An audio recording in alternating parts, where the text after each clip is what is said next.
तो उनके लिए मैं 2 लाइन कहकर उनकी कि पैदा ना हो, ए वक्त तू मेरा एक काम कर दे, ए वक्त तू मेरा एक काम कर दे और ये युग फिर से बहुजन के नाम कर दे।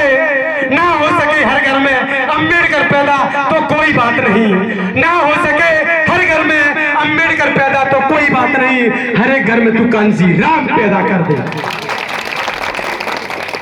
तब कहना है कि इस माटी को महबूब कहूँ, माटी को महबूब कहूँ, भारत को अपनी जान कहूँ, इस माटी को महबूब कहूँ, भारत को अपनी जान कहूँ। इस वतन की मिट्टी मिट्टी में मैं फूल लिखूँ या बुद्ध लिखूँ, और सब लिखते होंगे स्याही से, सब लिखते होंगे स्याही से। मौका मिलेगा तो मैं लिखूंगा जय भीम लहू से। साथियों, हम जिस प्रकार आज बैठे हैं ये बहुत ही फख्र की बात है और बैठना भी चाहिए, लेकिन ये कार्यक्रम हम विलंबे से कर रहे हैं। शायद 2018 के बाद यह कार्यक्रम इस रोड पे हुआ है, इससे पहले मैंने कोई कार्यक्रम नहीं देखा, क्योंकि हम लोगों में जो थोड़ा सा ड्रामानापन था शायद उससे आज निकलने की कोशिश है। और जिन लोगों ने आज, जैसे बेटी ने गीत गाया, दीदी कृष्णा राय ने, क्या शानदार गीत थे उनके, उसके बाद हमारे अवधेश भोज जी भी गीत गा के गए थे। इन गीतों से अब लोगों ने मनोरंजन में लिया, इस बात को मैं कह नहीं सकता, लेकिन मैं भले ही दूर बैठा था लेकिन गीत को सुन रहा था। गीतों में जो बोल थे उनको समझने की बेहद आवश्यकता थी। पूरे का पूरा कैडर यहाँ पर दिया जा चुका है और हमारे लोगों ने कान में शायद इससे सुना होगा और इससे निकाल दिया होगा, क्योंकि दीदी कृष्ण राय के गीत में पूरा मिशन मूवमेंट भरा हुआ है। भाई अवधेश भाई ने जो समाज के विचार जो रखे थे गीतों के माध्यम से, वो बहुत ही काबिल तारीफ विचार थे। मान्यवर साहब के कांसीराम की 2 बात बस बताकर मैं अपनी वाणी को यही में विराम दूंगा और संचालक महोदय से निवेदन करूंगा, सिर्फ 2 मिनट ही लूंगा, ज्यादा लूंगा। मान्यवर साहब कांसीराम का जो बदलाव आया, सभी ने सब कुछ बताया, नई बात बता रहा हूँ। मान्यवर साहब कांसीराम का जो बदलाव आया वो एक किताब थी, उसका नाम था annihilation of caste. Annihilation of caste यानी मान्यवर साहब कांसीराम ने पढ़ी और दिया किसने था? दीना भाना वाल्मीकि। उन्होंने वह किताब मान्यवर साहब कांसीराम को दी और इसकी बदौलत, एक किताब की बदौलत इतना बड़ा मूवमेंट खड़ा हो गया जिसने 4 बार सत्ता प्राप्त कर ली है। और हम लोग ग्रुपों में बंटकर, टुकड़ों में बंटकर, धर्म में बंटकर, जातियों में बंटकर, सरनेमों में बंटकर, यानी इस देश के इनकलाबी बेहिसाब बेलगाम थे और इस देश में हमारे लोग गुलामों के भी गुलाम थे। इस प्रकार से हम टुकड़ों में बट रहे हैं, तो कहना उनके लिए कि टुकड़ों में बटा हुआ जो समाज है वो अच्छी गुलामी तो कर सकता है लेकिन शासक नहीं बन सकता। शासक बनने के लिए शक्ति की आवश्यकता होती है और वो हमारे लोग टुकड़ों में जब तक बटते रहेंगे, तो टुकड़ों में बटोगे तो खूब जमकर पिटोगे, तो कोई बचाने वाला नहीं है। बाबा साहब डॉक्टर अम्बेडकर की बात करो तो कहें कि बाबा साहब बचाने के लिए आए, तो बाबा साहब तो बचा के चले गए, संविधान लिख के चले गए, उसका उपयोग करना है, दुरुपयोग नहीं करना है। अब 2 चीजों का यहाँ पर निराकरण आपको करना है कि जो कुछ चंद लोग हैं वो ये कहते हैं कि नहीं हमको बीजेपी रोकना है, हमको बीजेपी रोकना है, हमको बीजेपी रोकना है, लेकिन ये क्लियर कहते हैं, उसको कहते नहीं है कि हमें कांग्रेस को वोट देना है। देखो राजनीति की बात हो गई है इसलिए मैं रख रहा हूँ, नहीं तो अगर बात यहाँ पर नहीं होती तो मैं भी नहीं रहता। स्थिति इस बात की है कि जिस आदमी ने हमारा ज्यादा शोषण किया वो आदमी हमारे लिए अच्छा कैसे हो सकता है? आपको 2 वोट का अधिकार मिला 1932 में और उस वोट को अधिकार को छीनने वाला कौन था? आप सभी लोग बताओ कौन था?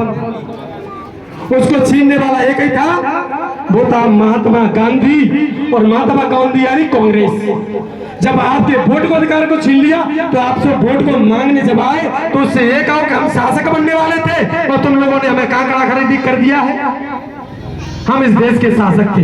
मान्यवर साहब कांसीराम कहते थे, बाबा साहब कहते थे कि लिख दो अपनी दीवारों पर हम इस देश के शासक हैं, लेकिन हम नहीं लिख पाए। हम अपनी दीवार पर लिखते हैं धन धन सतगुरु, जय गुरुदेव, जय माता दी, जय काली माँ, ये लिखते हैं। अगर शायद हम ये लिख देते, हम इस देश के शासक हैं, इसको समझने के लिए पढ़ने की जरूरत थी। हमारे लोग पढ़े, लेकिन पढ़ने के बाद नौकरी भी लगे, लेकिन टीवी में मस्त है, उसके अलावा कुछ नहीं, इससे ज्यादा कुछ नहीं है। अगर वो लोग इस बात को समझ जाते कि हमारी जो बाबा साहब डॉक्टर अम्बेडकर और मान्यवर साहब कांसीराम ने बताया है कि सत्ता की चाबी वो चाबी है जिससे हर समस्या का ताला खोला जा सकता है, लेकिन नहीं, उन्होंने सोचा हमारा आदमी तो ये खड़ा है, हम तो इससे ताला खुलवा लेंगे, तो खुलवा लो ताला। क्यों नहीं जाकर बोलते हैं विधानसभा में? क्यों नहीं कहते कि तो अप्रैल के केस वापस ले लो? क्यों नहीं कहते हैं? हमारे यहाँ पर कुछ चंद चालाक लोगों ने 2018 में ये कह दिया नहीं नहीं नहीं 2018 में केस वापस लेगी तो सिर्फ कांग्रेस लेगी।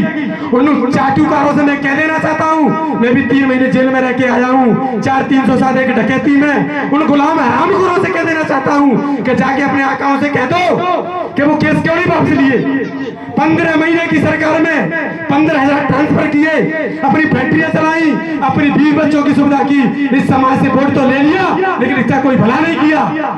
उनको जवाब देना होगा आपको इस 2023 में। तो मैं कसम है अपने बच्चों की, तो मैं कसम है बाबा साहब डॉक्टर अम्बेडकर की, उन 4 बच्चों की जो इस वोट की खातिर मर गए थे। अगर आप बाबा साहब डॉक्टर अम्बेडकर के आरक्षण लेते हो, बाबा साहब डॉक्टर अम्बेडकर के प्रमाण पत्र से नौकरी लगे हो, अगर आप कहीं भी अगर अनाज भी खाते हो तो बाबा साहब डॉक्टर अम्बेडकर की देन है, नहीं तो आपको तो खेत में घुसने के लिए आजादी नहीं थी। आप लोगों को तो वोट डालने की दूर की बात थी, आज अच्छे अच्छे मकानों में रह रहे हो, ये मकान बनाने की आजादी नहीं थी। आपको नदी के किनारे रहा जाता था, गंदा पानी पीने की आजादी थी आपके पास, अच्छा नल का पानी पीने की आजादी नहीं थी। उन गुलाम लोगों को शासक बनाने का काम बाबा साहब डॉक्टर अम्बेडकर ने किया, मान्यवर साहब कांसीराम ने किया, लेकिन गुलामों ने उसी कांग्रेस को वोट देने का काम किया जिसने तुम्हारे 2 वोट के अधिकार को एक वोट वाला करके खड़खड़ा कर दिया। और हम लोग इस देश के इनकलाबी बेहिसाब बेलगाम थे और हम देश में हम दलित गुलामों के भी गुलाम थे। क्या गुलाम नहीं है?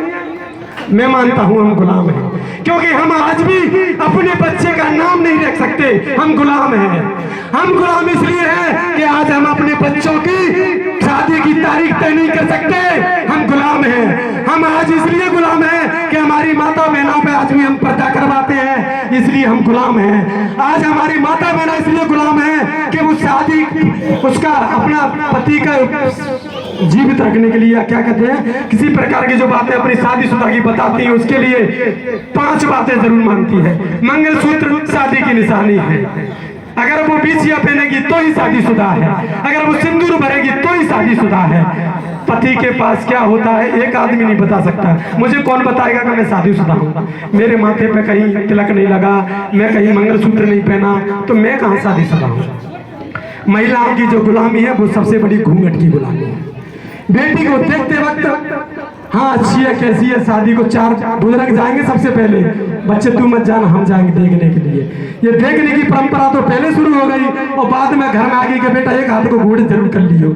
ये तुमसे बड़ी गुलामी है, क्योंकि तुम ही लोग उस लड़की को देखने जाते हो पहले और बाद में उससे घूंघट भी करवाते हो, तो तुमसे बड़ा बेवकूफ कौन है?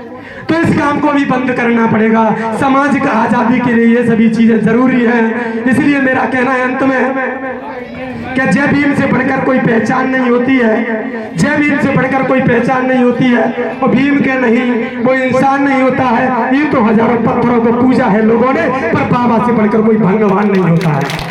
लास्ट बात, बाबा तो मैं इंसान कहूँ ये तो तुम्हारा अपमान है, बाबा तो मैं इंसान कहूँ ये तो तुम्हारा अपमान है, बाबा तो मैं भगवान कहूँ तो कैसे कहूँ, क्योंकि तू तो भगवानों के भी भगवान है।